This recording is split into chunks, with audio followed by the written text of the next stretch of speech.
Bueno, hoy estamos con Adrián Araujo, que es productor audiovisual. Buenas noches, Buenas Adrián. noches. Bueno, la primera pregunta es, ¿desde el principio tuviste claro que querías convertirte en productor audiovisual? Sí. ¿Cuáles fueron los pasos que diste para formarte y especializarte? Primeramente estudiar una carrera y de ahí entre que estudiaba practicaba y trabajar. Creo que lo más valioso es como que trabajes, ¿no? Que es como la base de esto. Entonces, mientras más práctica tengas en el medio, pues bueno, es como mejor porque te vas haciendo como la capacidad de resolución de problemas, ¿no? Ok, ¿y en qué te has formado en diferentes escuelas o...? Sí. Bueno, una que fue el ICTV, que es la Escuela Internacional de Cine y Televisión en San Antonio de los Baños en Cuba. Este, Cuando yo estaba eran como 2 años de carrera. El primero era como el año común, o sea, tronco común donde ves todo, fotografía, dirección, producción, sonido, bla, bla. Y tu segundo año es de especialización.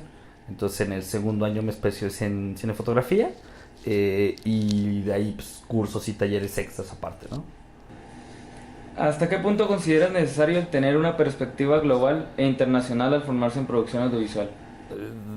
Es el 100%, porque te permite tener una estructura más globalizada de las cosas. O sea, cuando entiendes que, bueno, de entrada, un poquito más atrás, ¿no? O sea, producir creo que es igual aquí en China. Pero realmente el hacerlo aquí o el hacerlo en otro lugar o país sí te abre como mucho esta ventana, sobre todo de retar tus miedos. Creo que de repente sí tenemos como mucho miedo de enfrentarnos como, bueno, ¿cómo sería producir en Estados Unidos, en X lugar o así? Exactamente lo mismo, pero creo que te abre una perspectiva más grande, ¿no? De saber que vivimos en un mundo globalizado y que está súper bien como este sentido de que hoy puedes producir donde quieras y trabajar donde quieras y abrirte camino también no solamente en tu país, sino en el mundo entero, ¿no? ¿Cuáles son las cualidades o habilidades más importantes que debe tener alguien que quiera convertirse en productor? Yo creo que el verbo, ¿no? De entrada sí, sí, mucho es... mira, hay algo que es muy cierto, cuando hace mucho tiempo entré en este negocio me decían que había como dos formas, ¿no? Uno era de un 100%, yo creo que te decían, a ver, el 40% en ese tiempo era como tu talento y el 60% las relaciones que tengas, ¿no? O el PR que manejes, ¿no? Puedes no ser tan bueno, pero tener un muy buen PR que puede como abrirte las mayores oportunidades. Obvio, lo mejor es como que sí, tengas como realmente experiencias, seas bueno en tu trabajo, ¿no? Y tengas como todo este background, pero que también sepas como poderte relacionar con las personas, tener un PR y poder como también tener esta parte, ¿no? O sea, entre carisma, comunicación, objetividad y tener muy claro lo que quieres, ¿no? Creo que esa es la base también del productor, ¿no? O sea, que tenga muy claro el objetivo que va a seguir para poder como conseguirlo, ¿no? Sí, claro. Y bueno, ¿qué piensa usted que es lo que necesita México para que crezca la industria mexicana? Uy, Este, muchas cosas, ¿no? De entrada, bueno, hay varios puntos, ¿no? Definamos qué es industria, pues, ¿no? O sea, hay un punto muy raro que hoy, eh, hablando de, si quieres, empecemos por el cine, ¿no? Que creo que es como la mayor parte de industria que se podía generar o que se pretende generar. Porque en publicidad es como totalmente diferente. En publicidad sí existe una especie de industria, ¿no? Y creo que México sí es uno de los países que en publicidad sí está colocado en un ranking, pues, decente, en comparación con Argentina, Brasil, que son países también que son monstruos en cuestión de publicidad, Estados Unidos, Inglaterra. Pero si hablamos como específicamente del rubro cinematográfico es, uno, entender que la industria se hace de cosas muy buenas y cosas muy malas. Con esto no quiero decir que hay que ser como o aplaudirle o a las cosas malas, ¿no? Pero creo que también es como muy subjetivo, ¿no? O sea, entender qué es bueno, qué es malo, bueno, o sea, puede haber como muchos puntos de vista y diferir como en muchas cosas. Pero me refiero a cuestiones como de historias y de planteamientos, ¿no? Que sí tiene que ser como algo que no puede ser aplaudible, la realización, ¿no? O sea, o el contenido. O sea, es como cuando tú ves una película y dices, bueno, sí, pero la historia es muy mala, pero qué bonita foto, o está muy bien contado. Creo que esa es responsabilidad de todos los que integran como el quehacer audiovisual de que su chamba esté bien hecha. O sea, porque, pues obviamente, ¿no? Si estuviéramos hablando de arquitectos, no puede decir, bueno, sí, el edificio pues está casi derrumbándose, pero se ve bien bonito. Pues no, ¿no? O sea, tu base es que no se derrumbe, pues, ¿no? Y de ahí es como todo lo demás. Entonces, igual acá, pues, o sea, la base es que esté bien hecho, que esté como, que la factura sí sea impecable. Y de ahí entonces hablamos de historias, pues, ¿no? Y en ese sentido, sí, hablando de historias es como, sí, tiene que haber historias muy buenas, historias regulares, historias malas, como pasa en el cine mundial. Pues existen los chick flicks, como existen las comedias románticas, como existe las pelis de terror, como existe el... Y entonces a partir de ahí podemos como hablar realmente de una industria. A hoy creo que también hay un error, pues, por ejemplo, el caso muy específico de Roma, ¿no? Que ha sido como la película más sonada y apabullante y también, pues, no tan... Hay dos puntos, ¿no? O sea, como la parte que la ama y la parte que la odia. ¿Qué pasa con Netflix? Netflix y Roma. Roma creo que es un punto de aparte en la cinematografía nacional. Porque realmente ni siquiera considero que sea una... O sea, sí es una película mexicana porque está hecha en México, pues, ¿no? Y el director es mexicano. Pero hablemos realmente de que ninguna película realmente nacional tiene el presupuesto que tiene Roma. Que obvio, si a ti te dan... Digo, cuando manejas bien el quehacer audiovisual, si a ti te dan $15 millones para hacer una película, obviamente la vas a hacer maravillosamente. A diferencia que si te dan $1 millón o $2 millones, pues bueno, ¿sabes? O sea, ahí sí no hay forma de decir, bueno, la factura que tiene Roma contra la factura que podría tener La Cuarta Compañía, que también es como una peli independiente muy buena, pues bueno, hablemos de eso, ¿no? O sea, no realmente... El cine nacional no tiene $15 millones en todas sus películas. El cine nacional no tiene a 20,000 cuarones en sus películas, pues, ¿no? Entonces, y creo que también es esa la apuesta, es como decir, ok, creo que para que haya una industria, primero, es apoyar también a los nuevos talentos, ¿no? Porque también es como este sentido de, tú llegas y es como, ¿qué has hecho? ¿No? Bueno, he hecho bla, bla, bla, bla. Ok, pero no has hecho 10 cosas más. No, pues no, porque si no me da chance, pues no las voy a hacer, ¿no? Entonces, creo que sí, creo que el primer paso debería de ser, ok, creer como en los nuevos talentos. Dos, igual es como, también no, creo que mucho es como, es un negocio de mucho dinero, ¿no? Entonces, al arriesgar mucho dinero en alguien que llega y me dice, voy a hacer mi primer peli, pues dices, bueno, sí, la riegas. Pero creo que debería de haber un test, ¿no? O sea, como que establezcamos y decir, ok, va a ser tu primer peli. O sea, si te voy a dar $10 millones para hacer tu película, te voy a dar ahorita, no sé, 30,000 pesos para que me cuentes una escena. Y me digas, o sea, con todo tu equipo, tú como director, me vas a producir una escena. Y voy a ver realmente cómo trabajas. Y me juego 30,000 pesos, que es un volado para alguien que tiene 10, no es nada, ¿sabes? Entonces, a partir de eso es como, ok, entonces sí creo en ti, échame tu proyecto y vamos como a hacer lo posible. Pero creo que es como apoyar a todos, no nada más es como decir, y obvio, no tengo nada, y me gusta mucho el cine de Cuarón, y creo que, pero es como una especie de análisis, o sea, no es como decir, bueno, sí, me apellido Cuarón o me apellido bla, bla, bla, y entonces a partir de ahí tengo acceso a millones de dólares o a dinero. Sí, está padre, pero también está padre que si te apellidas Sánchez tengas acceso a poder contar tu película, igual que alguien que se apellida Cuarón, porque todos empezaron de alguna forma. Entonces, sí, si me preguntas qué necesitamos, es como apoyar esto, apoyar que todos empecemos de alguna forma para poder entonces sí generar una industria. Y sí, obviamente va a haber cosas muy buenas, pero también va a haber cosas regulares y malas. Y las malas no es como, bueno, escondámoslas, ¿no? Pues es parte de la cinematografía nacional, entonces, bueno, sí. Y a partir de eso, entonces, tiene que haber un discurso del autor y un crecimiento también del mismo autor para entonces empezar a generar contenido. Muy bien. ¿Qué recomienda a los estudiantes que tienen en mente dedicarse a la producción audiovisual? De entrada, sí, uno creo que es muy importante como su educación como tal. O sea, ¿por qué? Y no me refiero como...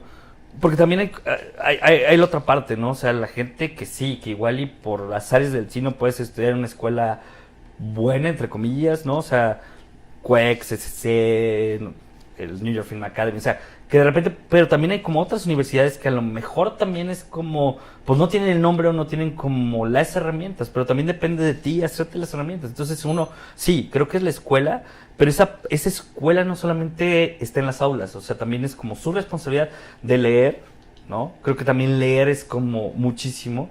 O sea, si me preguntas, hay muchos proyectos que de repente a la hora de gestarse o generarse salen como de una propuesta narrativa, y me refiero como a cosas que lees para generar una propuesta visual.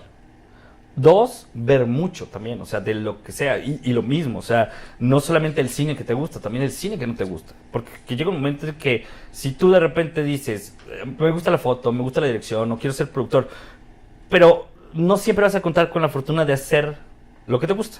O sea, van a llegar proyectos que a lo mejor dices, bueno, este no me late tanto, no sé, a mí no me gustan las comedias, entonces yo de repente tengo que hacer una comedia, bla, bla, entonces es como, bueno, sí, pero bueno, o sea, no me gustan las comedias, pero tengo que también empezar en algo o hacer algo, ¿no? O sea, es parte también de la industria.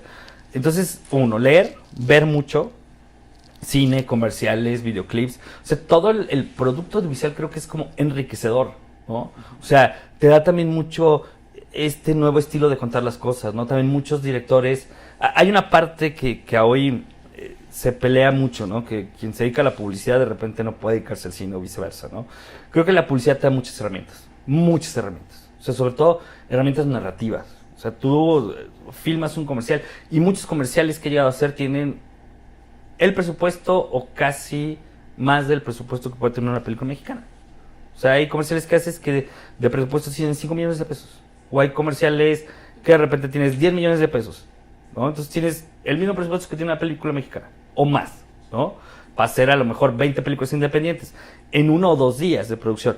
¿Qué te da esto? Te da uno. De entrada, cuando produces comerciales, te da uno que tengas un sentido de la estética como muy a la mano y que seas también muy práctico, porque obvio, el tiempo es dinero. Entonces, si en el cine el tiempo es dinero, acá también. Porque tienes 1 día o 2 días para contarlo y contarlo de una manera excepcional, porque tú vendiste una idea, vendiste una creatividad, vendiste una visualización que el cliente te va a decir, tú me vendiste esto, me lo das. O sea, de repente cuando haces como a lo mejor que es un poquito más libre hacer una peli, pues sí, al productor le puede decir, bueno, yo te dije que, pero mira, creo que cambié de opinión y en el inter de ir descubriendo como la historia, la película, bla, pues cae en esto, ¿no? Acá no, o sea, acá tú vendiste una visualización con todo y tú le dijiste al cliente, bueno, pues sí, te va a conseguir un elefante morado porque bla, bla, le consigues un elefante morado, o sea, no hay de dos. Y si no se lo consigues, te metes una bronca de contratos, te demandas, o sea, es como, y ahí sí corres el riesgo de que tu carrera se acaba y te sepultan. Entonces, creo que esa parte también es como importante, ¿no? O sea, como ver también qué es lo que se hace tanto en el cine como en la tele, como en los comerciales, como en los videoclips.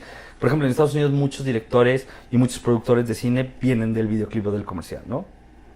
Segundo o tercero es como otros que viajen. Y viajen dentro de sus posibilidades, o sea, porque también no quiere decir que a lo mejor es como, bueno, sí, pero pues si yo tengo a lo mejor para irme a otro estado, está bien. ¿Por qué? Porque el conocer diferentes formas y puntos de vista te enriquece como no tienes idea. O sea, incluso dentro de tu mismo país, o sea, también empiezas a ver que dentro de un mismo país hay diferentes realidades. O sea, no es lo mismo el México del norte en Monterrey que el México de Chiapas o el México de Veracruz o de Mérida. Es como empiezas a ver diferentes realidades. Entonces viajar realmente te abre un sentido muy grande de las cosas, ¿no? Y te permite también eh, tener como este rollo de que, bueno, vayas generando como ideas y vayas conociendo gentes y personas y lugares y, bueno, te vaya abriendo como también tu perspectiva de las cosas, ¿no? ¿Qué es lo que más te gusta de producir? Los retos, yo creo. Los retos, creo que... Y creo que cada producción tiene un reto diferente, ¿no? O sea, por más chica o grande que seas, tiene un reto diferente. Y si no, tú te lo haces, ¿no? De repente sí, hay veces que jugamos que dices, bueno, sí, es como te dicen, sí, es una producción súper sencilla y de repente terminas complicándote la vida, ¿no? O dices, bueno, es una producción bien complicada y es como un poquito más sencilla, ¿no? Entonces, en este sentido, yo creo que sí, que los retos son como bien importantes y que a pesar de que tu proyecto no sea tan grande, busques el reto.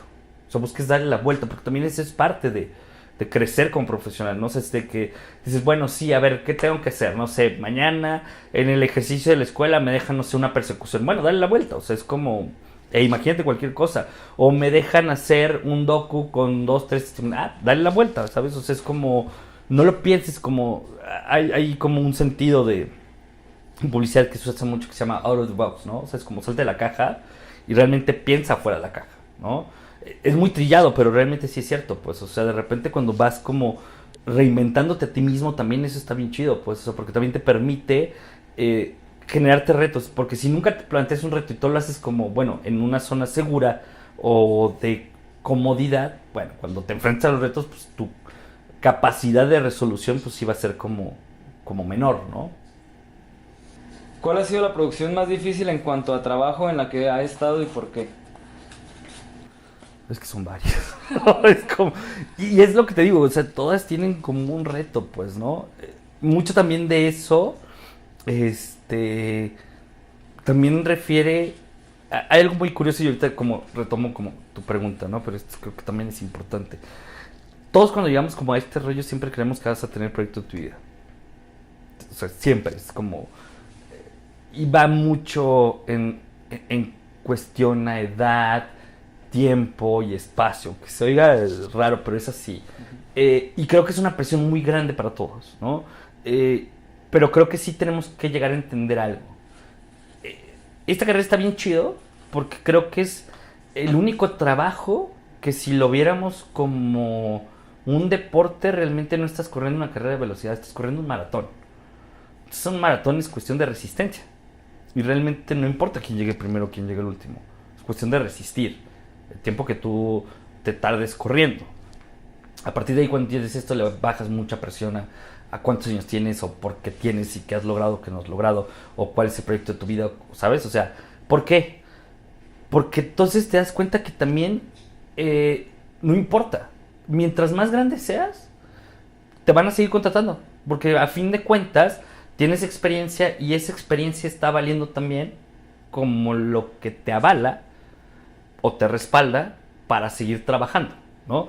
Entonces creo que este trabajo nos permite que si somos personas grandes, jóvenes, no importa. Y mientras, o sea, no es como en una empresa que a los 50 años tienes que jubilar y retirar porque entonces ya no sirves. Aquí sigues sirviendo, ¿no? Y incluso tu experiencia sigue valiendo más, ¿no? O sea, es como igual un pintor, o sea, un pintor de 80 años, pues su obra vale muchísimo más que cuando tenía 40, ¿no? Y de hecho, a hoy hay un ejemplo muy claro. Por ejemplo, ahorita se está filmando una película que es de Carlos Saura y Estoraro. Y los dos señores tienen 90 años, ¿no? Y siguen filmando. Y está bien chido porque te permite esto y te permite tener el bagaje cultural. Y también creo que el hacerlo constantemente también te habla y te da plasticidad cerebral, ¿no? Entonces creo que por eso los señores a los 90 años siguen estando tan coherentes y lúcidos para poder filmar algo, ¿no? O sea, a partir de ahí es cuando entiendes que no existe como el proyecto de tu vida, que realmente el proyecto de tu vida es todo lo que haces a lo largo de, ¿no? Ese realmente es el proyecto y es lo que tienes que preocupar, de que tu proyecto, el último que haces te garantiza el siguiente, ¿no? Esa es la paz. O sea, es como, mi último proyecto es lo que me va a garantizar que yo tenga chamba al siguiente. Entonces, a cada proyecto le tengo que dar como un valor determinado y le tengo que dar como este sentido de amor y de pasión y bla, bla. Entonces, como paréntesis. Y el proyecto más complicado, bueno, a ver, está haciendo unos comerciales para Secretaría de Marina. Y originalmente eso, ¿no? Pasaba que era muy sencillo, eran muy simples. Empezamos el día de filmación a las 6 de la mañana, ¿no? En el plan de trabajo y todo el rollo estaba, pues, era un hecho que íbamos a terminar a más tardar, así como de ya nos fuimos tarde, a las 10 de la noche, así, a más tardar. Porque al día siguiente teníamos otra vez llamado a las 6 de la mañana y nos tenemos que subir un barco. Entonces dijimos, bueno, pues así a las 10 terminamos. Y se empieza a complicar porque había como una especie de efecto que querían hacer, que los personajes se reflejaran como en diferentes cosas y a partir de ahí hacer un morph. Cuando se habló en la junta de producción se dijo, sí, pero se necesita un green screen y como propusimos como toda la parte tecnológica que podía resolver más rápido y no en set, ¿no? Que te ahorra tiempo también, ¿no? Esa es otra parte, saber cómo, dónde sí le metes post y dónde no le metes post. Alguien se puso necio y dijo, no, yo quiero como resolverlo ahí. Y dijimos, es que es imposible, o sea, no va a haber forma. Vale, eso ya, pues va. Nos fuimos del set a las 4 de la mañana. Llegamos al hotel, estábamos filmando en Veracruz. Llegamos a dormir una hora. Al día siguiente nos embarcamos a las 6 de la mañana en un barco. Y es la peor experiencia del mundo, es como, si de por sí te marea, pues es como más cañón estar dormido. Todo el equipo estaba fundido y teníamos que ver cómo aterrizaba un helicóptero como en portaaviones, por así decirlo. y estuvimos casi medio día en alta mar para llegar otra vez como a una playa. Filmamos o sea, como todo lo más complicado que te pueda pasar en una filmación. Mar, desvelado, y al día siguiente, en teoría, el departamento de arte, mientras estábamos filmando unas cosas, tenían que preparar una casa. Cuando llegamos a la casa, arte no había hecho su chamba. Y se tardó como 2 horas, o sea, estuvimos parados 2 horas. Y fue otro día que terminamos otra vez a las 5 de la mañana para tener llamado al día siguiente a las 6 de la mañana. Así nos aventamos 3 días. Lo más complicado que he hecho en mi vida. No dormimos. Y sí, o sea, de repente sí llega un momento en que la histeria te empieza a ganar. ¿Por qué? Porque pues prácticamente tienes todo en contra. Porque el equipo de arte no estaba como perdido. El cliente también. Entonces teníamos como todo el contra. Y obviamente, mientras menos duermes, pues más te empiezas a perder. O sea, sí llega un momento en que tu lucidez no está tan chida, pues, ¿no? Pero también no puedes parar y decir, bueno, ya me voy a dormir porque, pues, tengo sueño, ¿no? O sea, creo que, pues, bueno, tienes que seguir y sobre la marcha, pero sí creo que ese ha sido como de los proyectos más complejos que he tenido. Porque, pues sí, fueron 3 días de no dormir. Y te digo, creo que la mayor parte de la complicación de los problemas, uno es la falta de comunicación, ¿sabes? O sea, uno fue como este sentido de un proyecto para Walmart igual, era como, me hablan y la junta era como súper simple, ¿sabes? Era como un proyecto de un día, no había bronca, entonces dije, bueno, va. Cuando me mandan los lines y tengo junta con la agencia, eran 16 piezas digitales. Que dije, bueno, 16 piezas digitales, ¿de cuánto es como cada pieza? Digo, variaba, ¿no? Había unas de 5 segundos, había otras de 3 minutos. Dije, bueno, va. La empezamos a armar. El productor ejecutivo en ese momento dice, ok, yo soy como quien el dinero cae a mi cuenta, en teoría, pero bueno, el productor ejecutivo de la productora. Y entre que se quería ahorrar una lana y no, me dice, bueno, nuestra directora de arte iba a ser su novia. Y era como, ajá, está bien, ¿cuántas piezas vamos a hacer? 16. ¿Cuántas necesitan arte? De esas 16 piezas, creo que sí, como 10 necesitaban arte.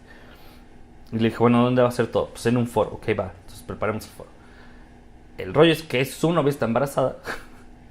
No era directora de arte, era diseñadora de interiores. Entonces él creía que tenía mucha idea de arte, pero pues no tenía nada. Y pues a la mitad de la filmación la morra se empieza a sentir mal. Y no solamente se tiene que ir la directora de arte, se tiene que ir el productor ejecutivo junto con ella. Y en ese momento nos deja a todo el equipo solos con la agencia. Y es lo peor que puedes hacer, porque entonces la única autoridad realmente ahí es el ejecutivo, porque es como el representante de la casa productora que hace el deal con la agencia y es el único que puede parar a la gente. O sea, ni producción, ni dirección, ni nadie puede parar a la agencia. O sea, si no eres como el dueño de la casa productora o el ejecutivo, la agencia te puede decir, ¿sabes qué? Quiero 20,000 cosas más. Y hay un momento en que le dices, bueno, sí, pero déjame negociar. Y te dices, no quiero negociar, yo negocié con el productor ejecutivo. Y si no está, pues tú tienes que decir, pues sí. ¿Qué fue lo que pasó? Nos atoraron con 1,000 cosas más. Y de ser un llamado igual, bien simple, se volvió un llamado de 30 horas de filmación. O sea, una locura. Y todo es por este rollo de comunicación. O sea, creo que hay que valorar también. O sea, es como yo no tengo nada en contra que si me hubiera dicho, ¿sabes qué? Ok, aquí está la directora de arte, pero de asistente quiero que venga mi chava. Va, ¿no? O sea, no hay bronca, pues. Pero no puedes, o sea, también ese es otro. Como productor también tienes que saber cómo armar tu equipo de trabajo. Y a quién le das qué.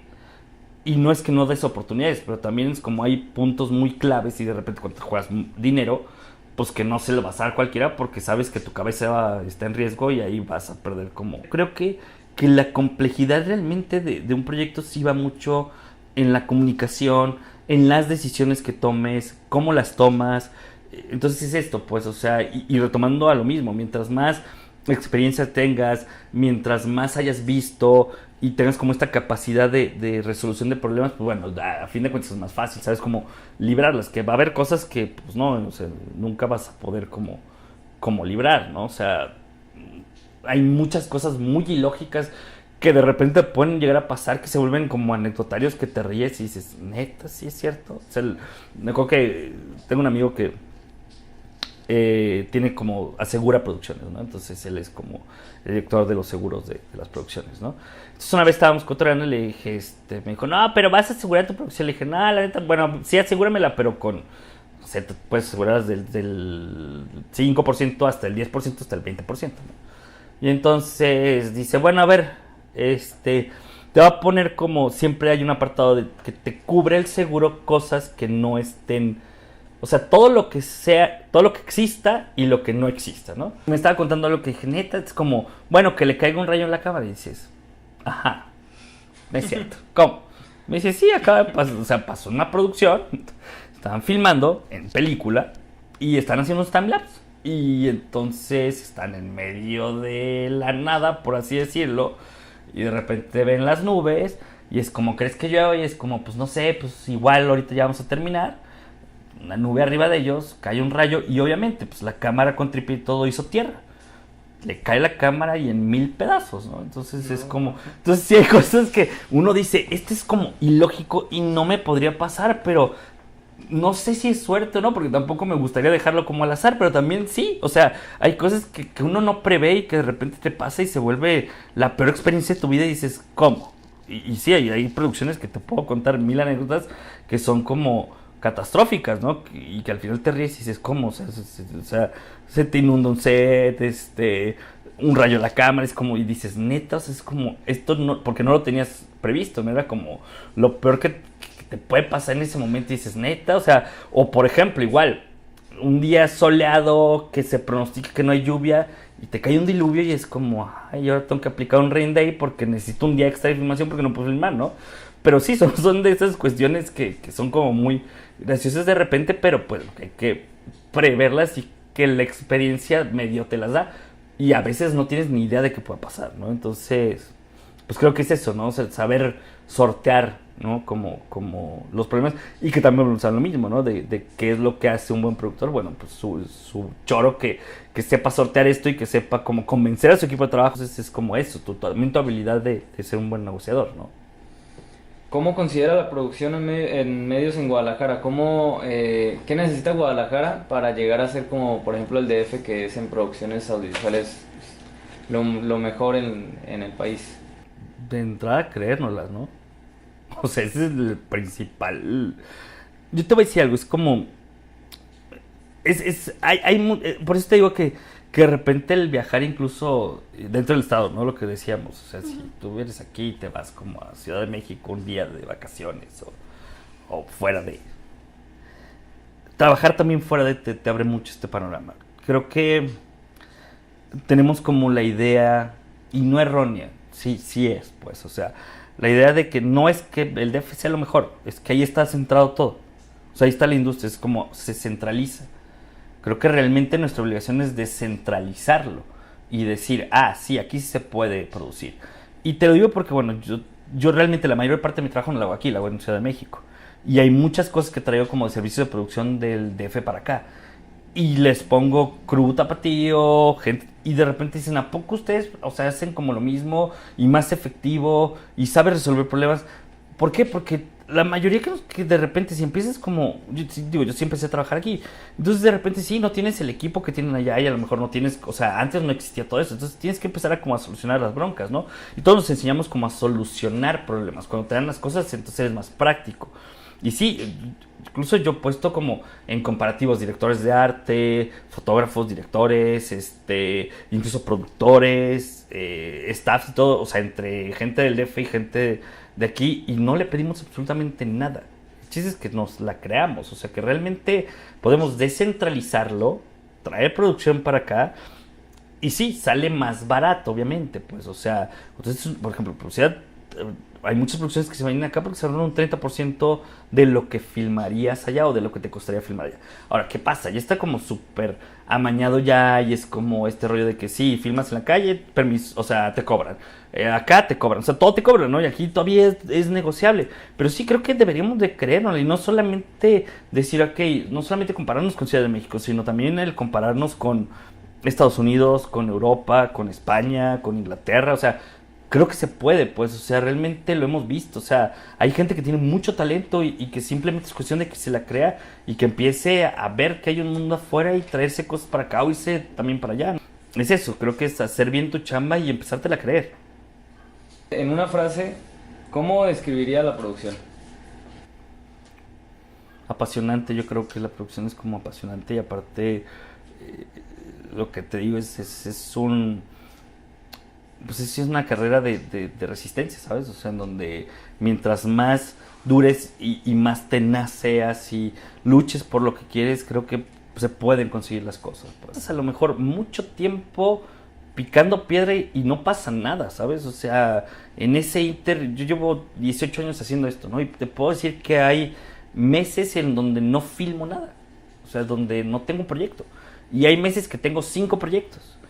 Pero, pero tampoco ha sido como, o sea, si tú lo ves a lo mejor en un esquema de fuera, dices, bueno, sí, pero de aquí llegó acá y qué fácil, ¿no? O sea, o a lo mejor es, no, o sea, fácil entre comillas, pero también creo que es como consecuencia del trabajo que haces, ¿no? De todos los días.